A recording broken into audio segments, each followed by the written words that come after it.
Ito guys, may gagawin tayo, isang Sony Bravia LED TV.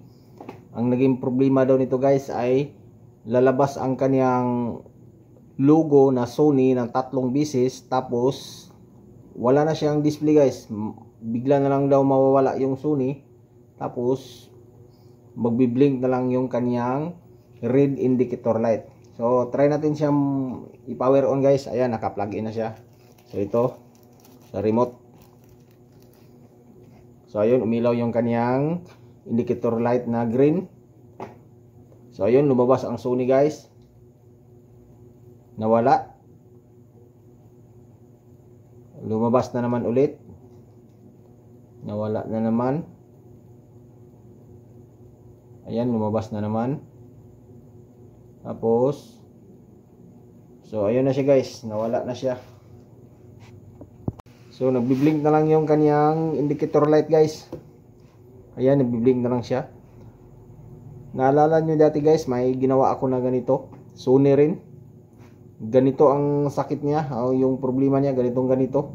Nalabas yung logo na 3 beses, tapos wala na, magbi-blink na lang yung kanyang indicator light.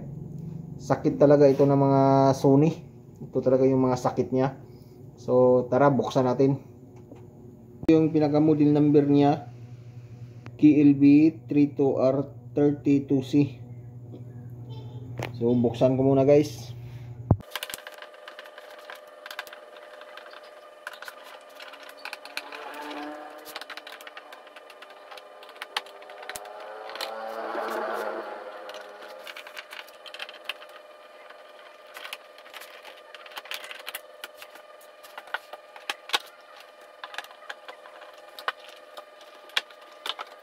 So ito na, nabuksan natin siya. So ito yung pinaka mainboard niya, ito. Tapos meron siyang flex cable na pupunta dito sa kaniyang top board. So ayan.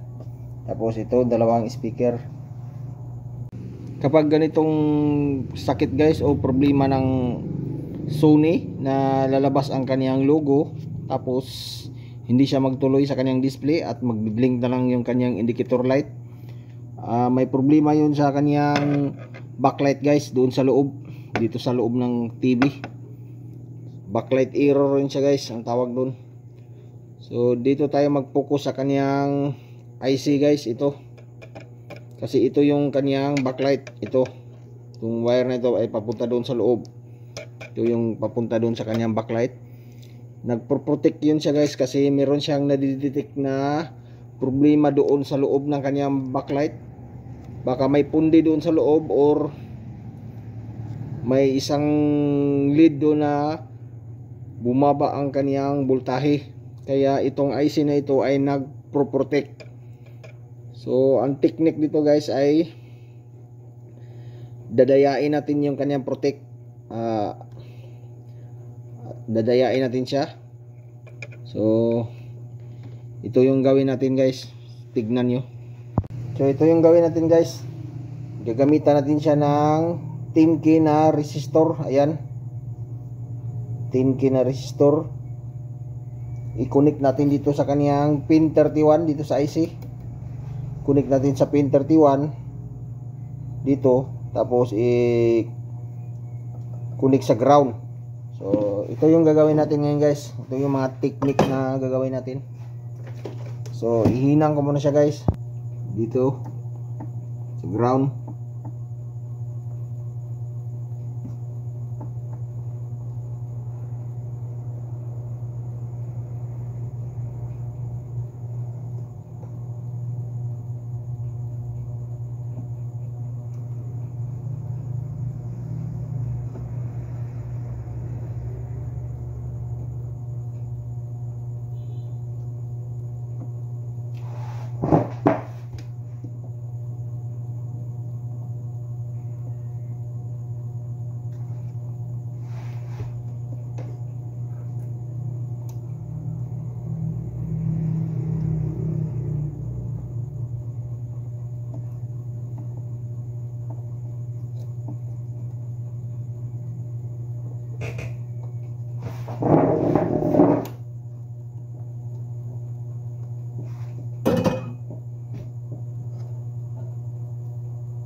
So ayan na siya guys, tapos na.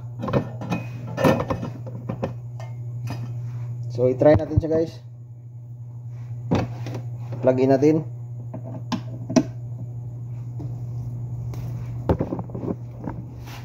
Power on natin siya.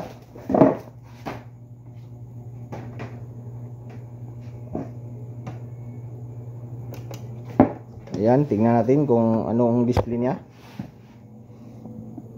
So ayun na guys, lumabas na si Sony. Tingnan natin kung mamamatay pa ba siya. So ayun na guys, wala na guys. So okay na siya guys. Ito lang ginawa natin, oh. Ayan. Ang pinagbabawal na technique. Wow. So ganun lang siya kadali guys. Ganun lang siya kadali, pero pag hindi mo alam, sasakit ang ulo mo. So ito yung ginawa natin guys, oh. Dito sa IC, sa pin 31, nag-connect tayo ng 10K resistor. Ito 10K siya. Tapos connect natin sa ground.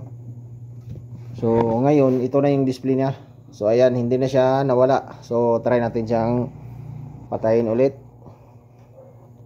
Tapos i-power on natin.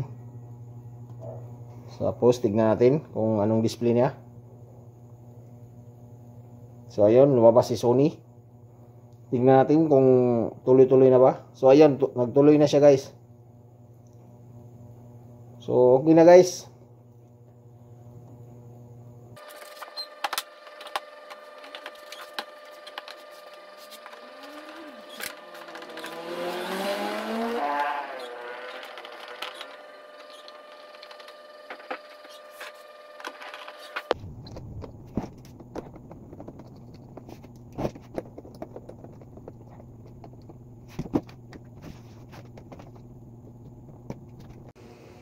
So ito na guys, natakpan na natin siya. So i-final test natin siya guys. Ayan, i-power on natin.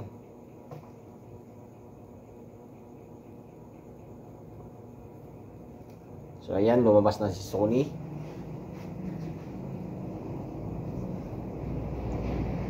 So ayan na guys. So okay na yung kanyang display, hindi na siya namamatay. So yun lang ang naging problema niya guys, ay nagpro-protect siya. So tinanggal natin yung kanyang protect. So ayan, nagtuloy na siya guys. So hanggang dito na lang. Maraming salamat.